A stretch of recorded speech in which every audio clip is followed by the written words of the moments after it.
Hi everyone, welcome back. इस video में US Iran का जो कॉन्फ्लिक्ट चल रहा है एंड अभी करंट मार्केट में जो पेन चल रहा है डिस्कस करेंगे विद डेटा पॉइंट्स क्या है and what's my take on it. So let's start. तो यूएस ईरान का कॉन्फ्लिक्ट काफी टाइम से चल रहा है। सो हुआ क्या है, एक बार मैं कंटेक्स्ट देता हूँ because I am touching this topic for the first time. So Israel and Iran were already in the war काफी टाइम से। Then Iran started developing the nuclear weapon and US को जब ये पता चला कि न्यूक्लियर वेपन डेवलप हो रहा है, यूएस जो है अलाउ नहीं करता किसी न्यू कंट्री को to develop a nuclear weapon. Because जिस भी कंट्री के पास न्यूक्लियर वेपन है उस पर अटैक नहीं होता। बिकॉज लेट्स से अगर इंडिया के पास न्यूक्लियर वेपन है एंड इंडिया पे अगर अटैक हो गया, सो वर्स्ट केस में अगर मेरे को पता है मेरी कंट्री खत्म होगी तो मैं न्यूक्लियर वेपन हिट कर दूंगा एंड बहुत मैसिव डिस्ट्रप्शन हो सकता है। So, जिस भी कंट्री के पास न्यूक्लियर वेपन बन जाता है उस पे अटैक नहीं होता। तो Iran also wanted this and उसको इसराइल पे अटैक करना था।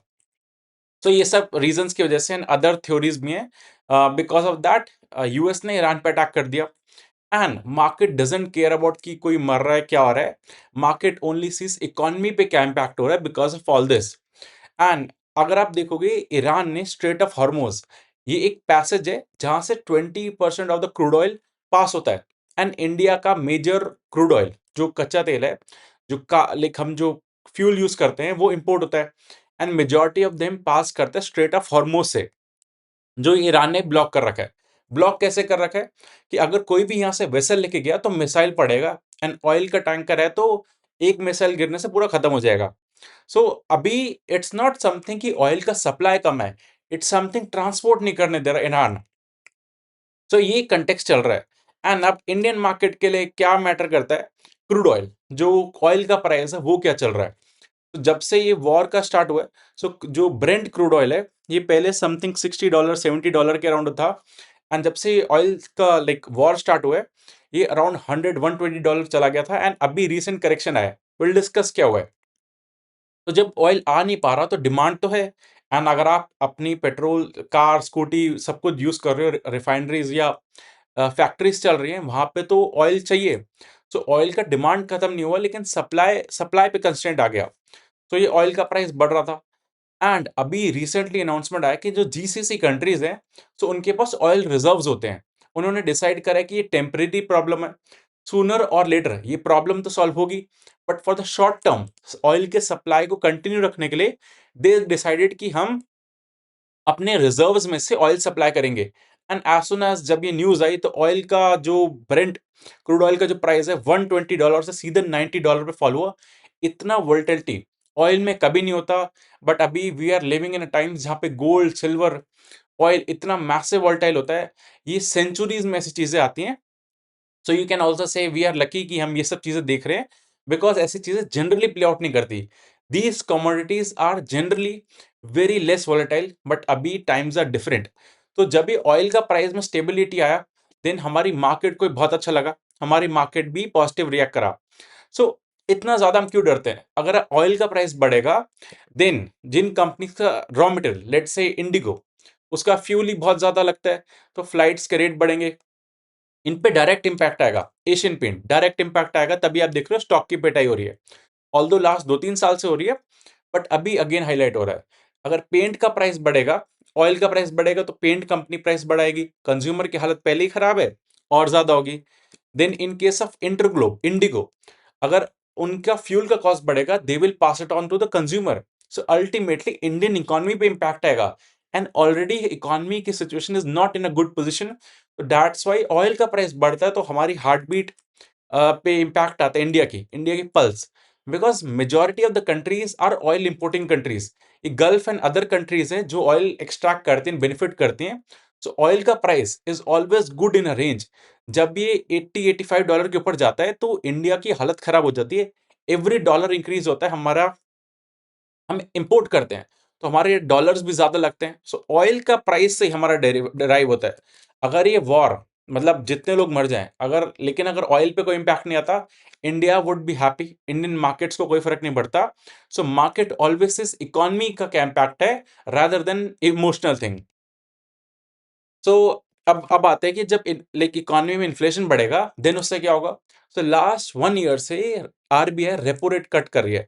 दैट मीन्स कि जिस रेट पे बैंक्स को पैसा मिलता है, वो रेट कम हो गया बाय समथिंग 1.25%।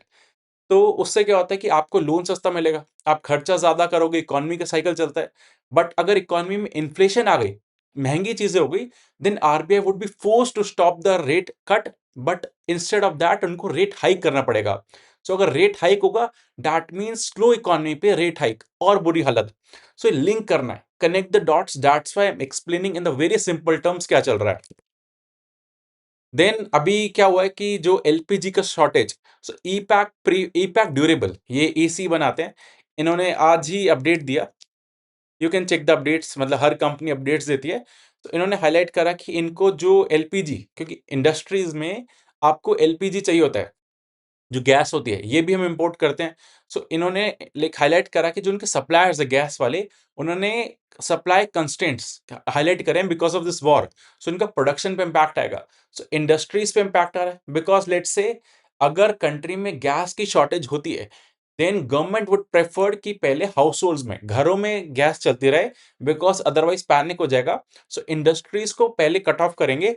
सो ये अगर होता है तो देन हमारे अर्निंग पे इम्पैक्ट आएगा, बिकॉज अगर कंपनीज का काम नहीं कर पाएंगी, देन अल्टीमेटली हमारा अर्निंग पर शेयर या अर्निंग ग्रोथ पे इम्पैक्ट आएगा। सो अकॉर्डिंगली मार्केट भी चीजें देख रही है, जैसे जैसे चीजें प्रोग्रेस हो रही है, accordingly market is also pricing in. So it's not something कि आज मैंने वीडियो बनाया एंड यही कंटेक्स्ट रहेगा। हो सकता है like tomorrow morning even things would change completely. So we have to be updated, and market only rewards the person जो कंसिस्टेंटली चेंज होता है। सो इट्स नॉट समथिंग कि you have to be stagnant. आपको अपनी decision making, आपको अपना like thesis evolve करना पड़ता है with time, otherwise you will be redundant. So change is the only constant in this market. इसको रिपीट करना what I have said. Then coming to the positive developments, so Reliance Industries India की सबसे बड़ी company, and it holds a very large value in the index as well. इनका update आया कि ये लोग यूएस के लिए रिफाइनरी बिल्ड कर रहे हैं। तो यूएस ने लास्ट 50 ईयर्स में रिफाइनरी बिल्ड नहीं करी थी, बिकॉज उन्होंने ये एक पॉल्यूशन वाला हैवी मैकेनिकल वर्क है, ये आउटसोर्स कर रखा था। सो although US is the largest producer of the crude oil, but वो स्टिल इंपोर्ट करता है, बिकॉज जो यूएस के रिफाइनरीज हैं एंड जो यूएस में जो क्रूड ऑयल निकलता है, वो क्रूड ऑयल इनके रिफाइनरीज में रिफाइन नहीं हो सकता। तो ये लोग वेनेजुएला का ऑयल यूज करते हैं। नाउ यूएस वांट्स कि वही जो क्रूड ऑयल इनके पास है, उसी की रिफाइनरी सेटअप करेंगे। So it's a big development for India as well कि इंडियन रिलायंस इंडस्ट्रीज को ऑर्डर मिला। बट अब मार्केट नर्वस क्यों थी, आज स्टॉक इज डाउन क्यों था? बिकॉज अभी हम बेयर मार्केट में, if you watch my previous videos, I have highlighted कि जो कंपनी केपेक्स कर रही है, जहां पे मार्जिन कंप्रेस हो रहे हैं, फ्यूचर में आएगी growth, but in the bear market, market को अच्छा नहीं लगती चीजें, कैश फ्लो में कंस्ट्रेंट्स हो रहा है, आपके मार्जिन कंप्रेस हो रहे हैं, आपकी ग्रोथ कम हो रही है, उनकी बहुत पिटाई हो रही है। सो मार्केट को लग रहा है कि इनका ह्यूज केपेक्स आएगा, डेप्रिसिएशन स्टार्ट होगा। ऑल द मैनेजमेंट से क्लैरिफिकेशन आया कि इतना ज्यादा केपेक्स नहीं आएगा। So let's see, but it's a positive developments for India and US. हमारे पे 50% टैरिफ था, आज हम today we are helping US. So जब तक ट्रम्प है, world is uncertain, you never know क्या नेक्स्ट होगा। So we have still 3 years left of mister Trump, तो देखते क्या चलता है। Yes, so in terms of market का काफी मैसिव करेक्शन चल रहा है। सो अगर आप देखोगे सितंबर लास्ट ईयर से ये करेक्शन चल रहा है। सो अभी तक 18 मंथ्स का ऑलमोस्ट करेक्शन हो चुका है, एंड ऑल टाइम हाई पे हम जाके फिर से करेक्ट कर रहे हैं। सो मार्केट का एक चीज पॉजिटिव भी है कि ऑलरेडी हम बेयर मार्केट में थे, करेक्शन चल रहा था, इंडेक्स लेवल पे तो अब दिख रहा है, स्मॉल एंड मिड कैप्स में तो मैसिव चल रहा है। सो ऑलरेडी जब आप करेक्टेड होते हो, तब इतना रिस्क नहीं होता। जब आप ऑल टाइम हाई के आसपास या यूफोरिया होता है, तब ज्यादा पैनिक है। अभी आई नो कि पैनिक बहुत ज्यादा है, आपके पोर्टफोलियोज रेड है। It's not just you, everyone, मेरा भी रेड चल रहा है। बट जिन्होंने साइकिल्स देखे हैं, दोज हु नो कि मार्केट के फेज होते हैं, उनको कम डर लगेगा। If you are new and if इस पहली बार देख रहे हो, तो आपको पैनिक ज्यादा होगा। सो अभी क्या चीज इंपॉर्टेंट है फॉर द इंडियन मार्केट, आपको देखना है ब्रेंट क्रूड ऑयल, ये अभी फिर से बढ़ गया as I am recording this video. थोड़ा सा फिर से लग रहा है वॉर एस्केलेट होगा। सो अगर ये कंट्रोल में रहता है, तब चीजें ठीक है for Indian stock market and globally भी। अगर ये 90 के अबव जितना चलेगा, सॉरी अभी 91 ही चल रहा है, 90 के अबव जितना रहेगा, उतना ज्यादा पैनिक रहेगा। So you have to actively track crude oil, because हम इंपोर्ट करते हैं। Then second thing is USD INR.